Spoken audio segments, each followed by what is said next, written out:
ஸ்ரீ சாயி சச்சரித்திரம் அத்தியாயம் 1. நமஸ்காரங்கள். கோதுமை மாவு அரைத்த நிகழ்ச்சியும் அதன் தத்துவ உட்கருத்தும்.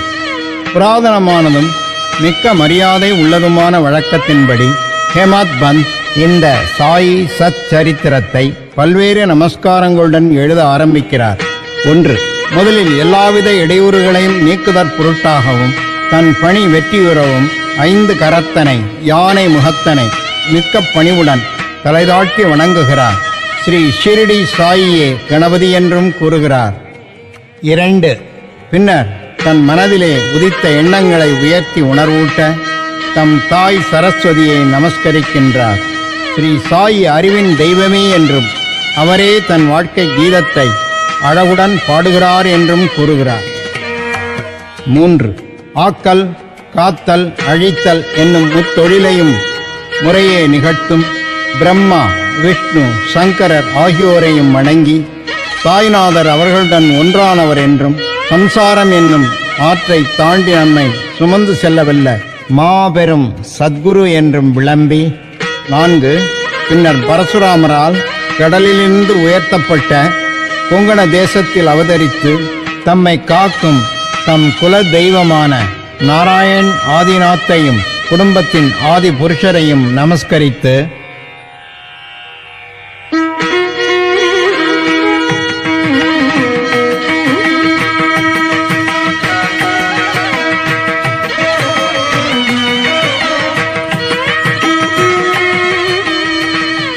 5.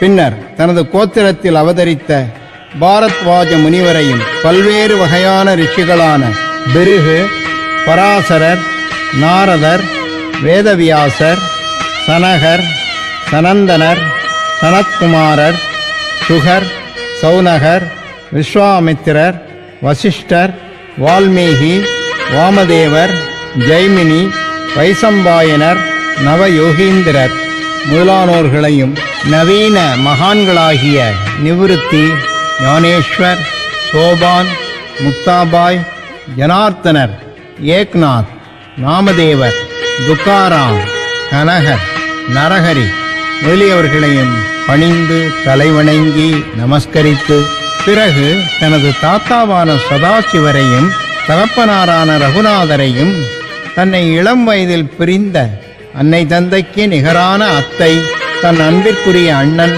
ஆகியோரையும் வணங்கி பின்னர் படிப்பவர்களையும் வணங்கி தனது பணிக்கு முழு அன்பும் மனமும் சிதையாத கவனத்தையும் நினைப்பையும் கொடுத்தருள வேண்டிக் கொண்டும் கடைசியாக தனது ஒரே அடைக்கலமும் பிரம்மமே மெய்ப்பொருள், பார் அனைத்தும் மாயத்தோற்றம் என்று தனக்கு உணர்விக்கின்ற ஸ்ரீ தத்தாத்திரேயரின் அவதாரமான ஸ்ரீ சத்குரு ஷிரடி சாய்பாபா அவர்களை நமஸ்கரித்து அங்கனமே எம்பெருமான் வதியும் எல்லா ஜீவராசிகளையும் வணங்கி துதிக்கிறார்.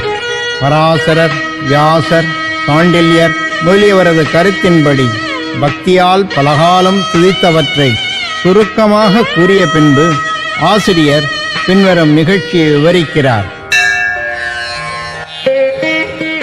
1910 ஆண்டிற்கு பிறகு எப்போதோ ஒரு நாள் நல்ல காலை நேரத்தில் மசூதிக்கு சாய்பாபாவை தரிசிப்பதற்காக சென்றிருந்தேன். பின்வரும் நிகழ்ச்சியை கண்ட நான் ஆச்சரியத்தால் தாக்கப்பட்டேன். தன் முகம், வாய் இவற்றை கழுவிய பின்பு சாய்பாபா கோதுமை மாவு அரைக்க தயார்படுவதில் முனைந்தார். ஒரு சாக்கை தரையில் விரித்து அதன் மேல் திருகையை வைத்தார். பின்பு முரத்தில் கொஞ்சம் கோதுமையை எடுத்து தம் கஃனியின் கைகளை மடக்கிவிட்டு கொண்டு கையளவு கோதுமையை திருகை குழியில் இட்டார். திருகையைச் சுற்றி கோதுமையை அரைக்கத் தொடங்கினார். பிச்சை எடுத்து வாழ்ந்து எவ்வித உடைமையும் சேமிப்பும் அற்ற இவர் கோதுமை மாவு அரைக்க வேண்டிய வேலை என்ன என்றவாறு நினைத்தேன். அங்கு வந்த சிலரும் அவ்வாறே எண்ணினார்கள். ஆயின் ஒருவருக்கும் பாபா என்ன செய்கிறார் என்று கேட்க துணிவு வரவில்லை. பாபா மாவரைக்கும் இந்த செய்தி உடனே கிராமத்தில் பரவி ஆண்களும் பெண்களும் பாபாவின் செய்கையை காண பெருந்திரளாக மசூதிக்கு வந்தார்கள். கூட்டத்தில் இருந்த தைரியமுள்ள 4 பெண்மணிகள் வலிய வந்து நுழைந்து பாபாவை ஒருபுறம் ஒதுக்கிவிட்டு வலிய குச்சியை கைப்பற்றி பாபாவின் லீலைகளை பாடியவாறு மாவரைக்கத் தொடங்கினார்கள்.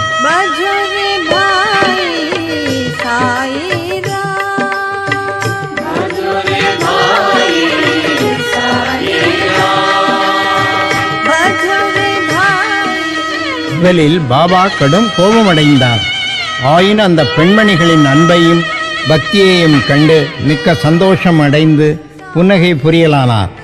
அவர்கள் அவ்வாறு அரைத்துக் கொண்டிருக்கையில் பாபாவுக்கு வீடோ பிள்ளைகளோ அல்லது அவரை கவனிக்க யாருமே இல்லையாதலாலும் அவர் பிச்சை எடுத்து வாழ்ந்தாராதலாலும் அவருக்கு ரொட்டி பிரெட் செய்ய கோதுமை மாவு தேவையில்லை. எனவே இவ்வளவு அதிகமான மாவை அவர் என்ன செய்வார்?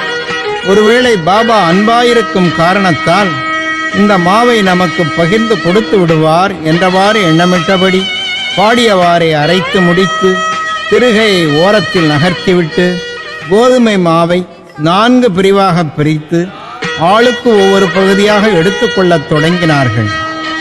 இதுவரை அமைதியாகவும் அடக்கமாகவும் இருந்த பாபா கோபமடைந்து, பெண்களே, உங்களுக்கு பைத்தியம் பிடித்து விட்டதா? யாருடைய அப்பன் வீட்டு பொருளை இவ்வாறு அபகரிக்கிறீர்கள்? நீங்கள் தடங்கலின்றி மாவை எடுத்துச் செல்வதற்கு நான் முன்னம் உங்களிடம் கடன்பட்டிருக்கிறேனா என்ன? தயவு செய்து இப்போது இதை செய்யுங்கள். இந்த மாவை எடுத்துச் சென்று கிராம எல்லைகளில் கொட்டிவிட்டு வாருங்கள் என்றார்.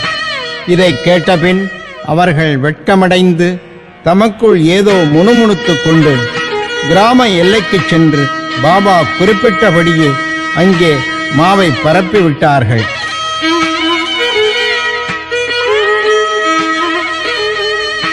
பாபா செய்த இவைகளெல்லாம் என்னவென்று ஷீரடி மக்களை வினவினேன். காலரா நோய் கிராமத்தில் பரவிக்கொண்டு இருப்பதாகவும் இது அதையே எதிர்க்க பாபாவின் பரிகாரமாகும் என்றும் கூறினார்கள்.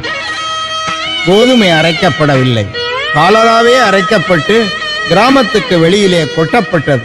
இந்த நிகழ்ச்சியின் பின்னர் காலரா மறைந்து கிராம மக்கள் மகிழ்ச்சியுற்றார்கள். நானும் இவற்றையெல்லாம் அறிந்து கொண்டதில் மிக்க மகிழ்ச்சி அடைந்தேன். ஆனால் அதே சமயம் எனக்கு ஆச்சரியம் விளைந்தது. காலராவுக்கும் கோதுமை மாவுக்கும் பூவுலகில் உள்ள ஒற்றுமை யாது? சாதாரணமாக அவைகளுக்கு உள்ள உறவு என்ன? அவை இரண்டையும் எங்கனம் இணைக்க முடியும்? இந்த நிகழ்ச்சி விவரிக்க இயலாததாக இருக்கிறது. நான் இதை பற்றி சிறிது எழுதி என் மனம் நிறைவடையும் வரை பாபாவின் இனிக்கும் லீலைகளை பாடுவேன்.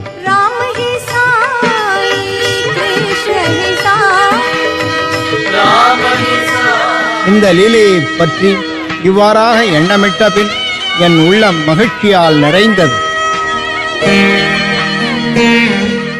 இங்கனம் நான் பாபாவின் வாழ்க்கை வரலாறான சச்சரித்திரத்தை எழுத உணர்ச்சியூட்டப்பட்டேன். பாபாவின் அருளுடனும் ஆசியுடனும் இந்த பணி செவ்வனே வெற்றிகரமாக செய்யப்பட்டது என்பதையும் நாம் அறிவோம். மாவரைத்ததின் தத்துவ உட்கருத்து. ஷீரடி மக்கள் இந்த நிகழ்ச்சியை ஒட்டி அமைத்த காரணத்தை தவிர வேறொரு தத்துவ உட்கருத்தும் இருப்பதாக நாம் நினைக்கிறோம். சாய்பாபா ஏறக்குறைய 60 ஆண்டுகள் ஷீரடியில் வாழ்ந்தார். இந்த நீண்ட காலத்தில் அவர் பெரும்பாலும் தினசரி அரைத்தார். கோதுமையை மாத்திரமன்று பாவங்கள், உள்ளம், உடல் ஆகியவற்றின் துன்பங்களையும் கணக்கில்லாத தன் அடியவர்களின் தொல்லைகளையும் அரைத்து தீர்த்தார். கர்மம், பக்தி என்ற 2 கற்கள் அவர் திருகையில் இருந்தது. முன்னது கீழ்கல்லாகும், பின்னது மேற்கல்லாகும். பாபா பிடித்த அரைத்த கைப்பிடி ஞானமாகும். சத்துவ, ராஜச, தாமச என்ற முக்குணங்களைச் சேர்ந்த நமது எல்லா உணர்ச்சிகள், ஆசைகள், பாவங்கள், அகங்காரம் இவைகளை நிகழந்துகளாக்கி முன்னோடி வேலையாக அரைக்கப்பட்டால் அன்றி ஞானம் அல்லது தன்னை உணர்தல் என்பது முடியாதென்பது பாபாவின் உறுதியான தீர்ப்பாகும். இந்த குணங்களை தள்ளிவிடுவது அத்தகைய கடினமானது. ஏனெனில் அவைகள் அவ்வளவு நுட்பமானவை. கபீரின் ஒரு நிகழ்ச்சியை இது ஞாபகமூட்டுகிறது. ஒரு பெண்மணி சோளத்தை அரைத்துக் கொண்டிருந்ததை பார்த்துவிட்டு அவர் தன் குரு நிபதி ரஞ்சனரிடம் திருகையில் இடப்பட்ட சோளத்தை போன்று இவ்வுலக வாழ்க்கை என்னும் திருகையாலே நசுக்கப்படும் போது நான் அஞ்சுவதனால் அழுகிறேன் என்று கூறினார். நிபதி ரஞ்சனர், பயப்படாதே, நான் செய்வது போல இந்த திருகையில் உள்ள ஞானம் என்னும் பிடியை பிடித்துக்கொள். அதிலிருந்து நெடுந்தூரம் சென்று தெரியாதே, ஆயின் உட்புறமாக திரும்பு, அப்போது நீ காப்பாற்றப்படுவது நிச்சயம் என்று பதிலளித்தாராம். ஸ்ரீ சாயியை பணிக. அனைவருக்கும் சாந்தி நிலவட்டும்.